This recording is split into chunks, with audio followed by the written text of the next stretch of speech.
Join Cell Academy, Goa's best coaching for IIT, JEE and medical exam preparations for class 7 to 12. Register today for Cell Talent Search exam for class 6 to 12. Admissions are now open for repeaters medical batch for NEET 2022. जर माझ्या प्रोडक्टला भारत सरकारने green dot दिला, FSSAI ने green dot दिला, याचा अर्थ माझा product 100% vegetarian आहे. तर जमियत उलेमा हिंद ही कुठली संस्था की FSSAI च्या नंतर सांगते ना हलाल सर्टिफिकेट घेतलं पाहिजे, आम्हाला चेक करायचं त्याच्यामध्ये पोल काय. अरे भारत सरकारने त्याच्या लॅब मध्ये टेस्ट करून माझ्या प्रोडक्टला 100% व्हेजिटेरियन दिलं ना, मग तुम्ही कुठले सायंटिस्ट झाले, मदरचा कुठला सायंटिस्ट झाला. प्रायव्हेट लेवलला सर्टिफिकेशन चालू करून ह्या सगळ्या गोष्टी आज चालू आहे.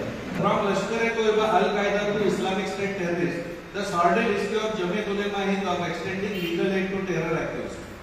दूसरी आउटलुकची बातमी, Jamiat Ulema Hind provide legal aid in many cases. Jamiat Ulema Hind हलाल सर्टिफिकेट देते, per year per product 60,000 rupees घेते आणि हे जे करोडो रुपये जमा होतात ते खर्च कुठे करते, 700 टेररिस्टच्या लीगल केसेस चालवतात.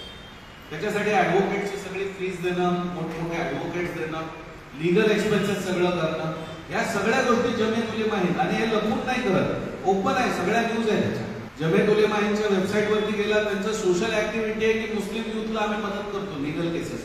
म्हणजे कशा पद्धतीने हे देशाच्या विरोधात चालू आहे.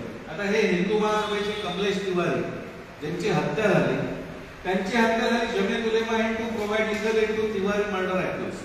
त्यांची मर्डर ज्यांनी केली त्यांची पण केस जमियत उलेमा हिंदच लढत. मग जमियत उलेमा हिंद हे सगळं कशातून करत आहे. तर हा जो प्रश्न आहे की भारत सरकारमध्ये प्रायव्हेट सर्टिफिकेशन चालू आहे, याला विरोध, या सर्टिफिकेशनचा पैसा देशविरोधी कामासाठी वापरला जातोय, त्याला विरोध, या दोन्ही दृष्टिकोनातून आपण हलालच्या विरुद्ध कॅम्पेन चालू केलेली आणि